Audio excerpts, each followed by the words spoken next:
occasion because Garden City has had a long history of racial injustice. This time they've messed with the wrong one. One who has been given his life to service to our country, one who has been in blue, but now it took a Garden City police officer to let him know he may have been in blue, but he's a black man. That's right.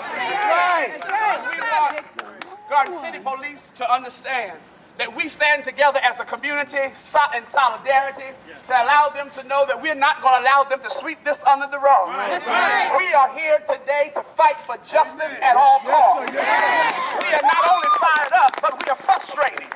We are frustrated with the sense of injustice that no more, no more, no more, no more, no more, no more, no more, no more, no more, no more. We fired up. We fired up. Can't take no more. Can't take no more. We fired up. We fired up. We can't take no more. Can't take no more. No more, no more. No more, no more. No more, no more. No more, no more. No more, no more. No more, no more. No more, no more. No more, no more. We fired up. We fired up. Can't take no more. Can't take no more. We fired up. We fired up. Can't take no more. Can't take no more.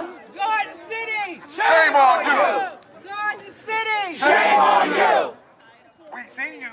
We see you. We see you. We see you. We see you. We see you. We see you. We see you. We see you. No mother should have to go through this. Right. No father should have to go through this. Right. Got out on disability on a neck injury and I got slammed on my neck. They didn't know my status. Wow. And I told them I'm on the job. And they said, fuck me. Shame on you! Shame on you! Shame on you! And the first thing I thought about was Sean Bell and everybody else that could not speak. Yeah! Right. But they had their time. Now my time is now. Yes, Yeah. right. And I'm speaking for those who cannot speak. Yes, Right. They dealt with the wrong person. Yeah! You go and check all you want. You're going to come up empty. Right. Come on now. Let you know. I'm speaking for all the black kids that's growing up today. We have to expect them to give them rules, guidelines, how to handle themselves before they walk out the door.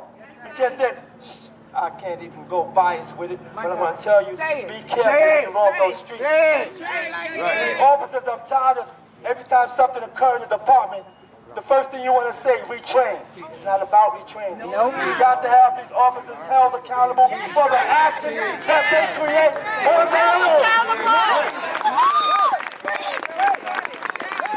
And another thing, it ain't about retraining. Because you can train them all day, but you can't train that hard. That heart is already trained, they get that money in their bags. They make their own rules when they come out in their street. All they need is a partner that speaks the same language as them. It's over. It's over. I know the game. I know the lingo. You know, God chose me to be the vessel. You got the right one.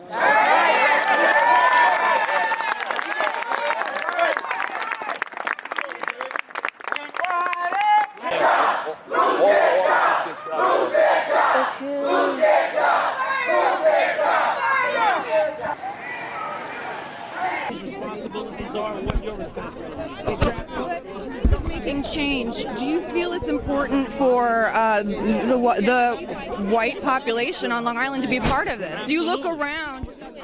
Does it disturb you that they're not outraged in here with you? Exactly, and the more that we get out, the more that we believe that we're going to be able to get some of those white officers that are in part of the police departments out here to actually understand that they have to bring in some cultural diversity, that they have to change the way they do policing out here in Long Island. Maybe the communities can start to generate that in certain areas, but it's not going to come from a white establishment making it happen. Obviously, we have never ran into each other on any official news story. This is my first time. Brother, state your name and what organization are you here with? Good afternoon. My name is Darren Green. I'm the president of Blacks in Law Enforcement of America, Long Island chapter, and the executive director for National Corrections Association. And I appreciate you guys for coming out. just taking part and being able to get this on film, because we're in trying times right now. And, you know, for an incident like this to happen, I had, you know, stated earlier that those of us who grew up in this neighborhood, because I grew up right on the borderline of Garden City as a kid, and the harassment has continued since I was a kid. So that's to ride my bike in this neighborhood. Ronald lived about 8 blocks from me. So the history kind of repeated itself. And when I found out about it, I'm like, at his age now, to have gone through the military, who have performed a service in law enforcement and survived the harassment that we survived as kids, to only be harassed now as an adult, and to know that he is one of them and one of us and fellow law enforcement, it was completely disturbing. So I think it was important and it was necessary for us to be here, for us to show our solidarity, but more importantly is we need accountability from these police departments. If you know, my question is not a mathematical equation. If you officers, because you're active duty and I'm an official, if we're not safe and we aren't protected, who's going to protect us? That's the question. That's a very good question. We must learn to protect ourselves. You know, years ago, you know, people thought about the Black Panther movement, and they thought the Black Panther movement was something that was radical. It only became radical because they couldn't get the protection that they wanted. They really started out by feeding the children in the neighborhood. Okay. And you know, so right. So when we think about that, we must start protecting ourselves. We must start stepping up and holding our people in our community, our children accountable, but also so that we can post on every corner and every block. It's all about the education, and when we educate our children and educate our youth about what's going on, then we can have a say. Well, we know that these cowards were rookies, and that we know that they were cowards. We know that was not proper police procedure to see an individual and then tackle them from the back, subdue them, and then once you get the perpetrator, you still have that type of a confrontation with the individual who you know now is innocent. Right. So what I would like to ask you to tell our viewers, where are we going to go from here with a remedy for this type of racist, coward behavior? What should happen to these officers? Well, we want these officers to be fired. At point blank, we want them to be terminated. You know, what happens is when you start affecting the officers' pension and you start putting their livelihoods in jeopardy because they put somebody else's livelihood in jeopardy, they have no value on another person's life. And this is one of the things that we were talking about and that I brought up and raised a point, that we need to start looking at the psychological effect of officers when they now get on the job and get a gun, get a badge. See, we take a psychological exam prior to getting a job, but we don't take a psychological exam after to keep the job. And what happens is, I call it when police go crazy. Now, it could happen. Post-traumatic disorder. It could happen to black officers and white officers, but ironically, the stats show that 95% of the incidents across this country are white officers committing these crimes against black perpetrators. I mean, or black people. So when you think about that, we need to start looking at departmentally. Let's give these officers a psychological exam, and if they don't pass the psychological exam, let's relieve them of their duties. I would love to see if they have steroids in their system, because I know there's a lot of officers who use illegal steroids, but that's another story. We'll do that later. But they should be tested for steroids. What I want to ask you is that now these guys were violating a lot of police procedures. We already know that from me looking at it. What if the brother had his weapon in the small of his back that he's legally licensed to carry? What if he had a weapon? Now they tackle him, they see a gun, would they have killed him? I mean, that's to be the question, and we hate the Monday morning quarterback that, but the stats show that more than likely, yes, his life, he might not even be here right now. Because when you think about that, for them to see what they call gun and yell gun, we know in the law enforcement community that we perceive that as an immediate threat. And history has already shown itself that when their emotions are high and they have gone crazy, then they act crazy. And their response is not one of a professional response. It's one that, and 9 times out of 10, leads to death. Now, you have more than 20 years on the force as a trainer and instructor, and all of these seminars around the country that you've went to. So you have all of this under your belt, and this is still shocking to you? It's still shocking because it's amazing that we have not had a change from the administrators who sit at the top, who make policies and procedures. And we have been asking for years now that we need to force these administrators to make policies and procedure changes and start taking the livelihoods away from those who take the livelihoods away from innocent people. And they have not been able to do that. So now we're back at the table, and we now got to put our foot on the gas, and we just got to press forward. And we got to press forward, and we can't stop this time. It could be no slowdown because we're in trying times. And I just think that we just need to continue to move forward. Thank you. Thank you for your statement.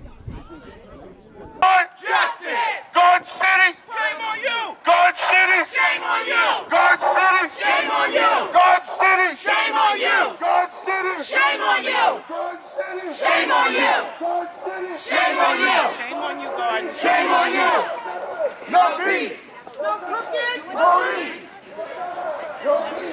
No crooked! Police! No crooked! Police! I'm a resident of the local community, as well as retired law enforcement officer. As a matter of fact, I trained the majority of the department. Officer Ronald Lanier is a longtime friend. Not only is he a longtime friend, he served this county, he served this state to the best of his ability. And he's the type of individual that had these officers that had attacked him were in trouble, he would have been right there to defend them. This is absurd. In 2016, not that that makes it any better, but that this should happen in this day and time. Someone who has given his life to serve his country, a 911 responder.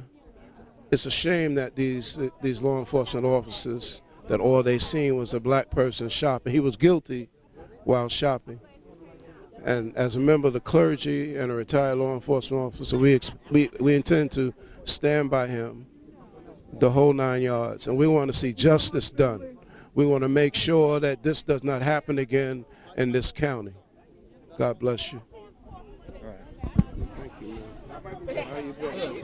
I pulled out the old movie. I see you doing your thing. So I'm getting ready to get that because the demand for the Cowboys and Rebels made a demand for the other film, so I'm probably have a buy for that. Did you say officers need to be trained, they need retraining? I mean, why don't they have to be retrained for white policing in white communities? Why do they have to be retrained for us? Because obviously retraining, to me, I'm not an advocate of that. I think that they need to be penalties, there need to be harsh, structured accountability. I mean, these guys obviously violated a lot of police procedures. Yes, they did. What do you say to that? I agree with you.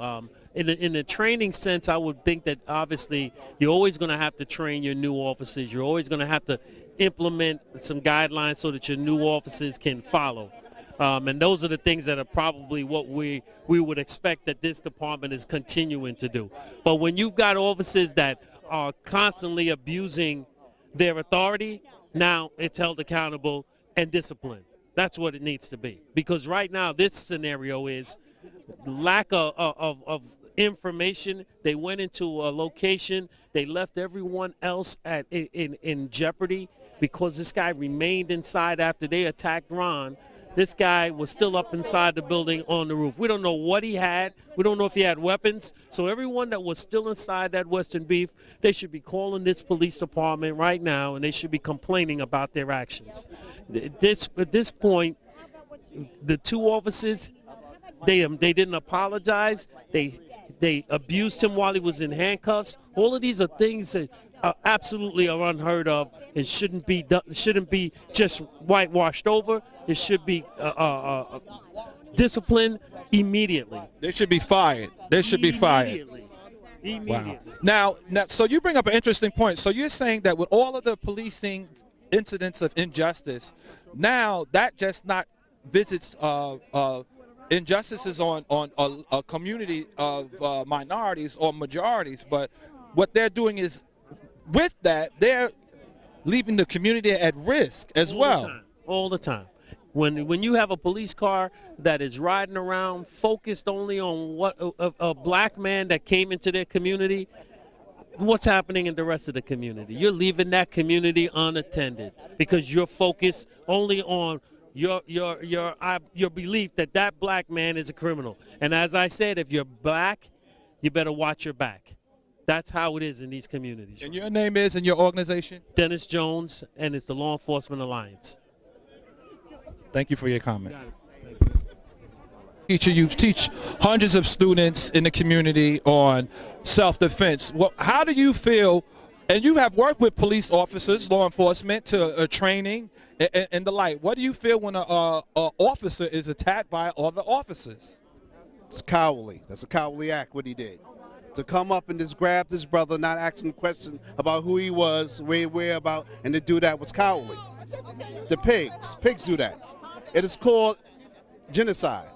Police initiating genocide. That's why I call them pigs.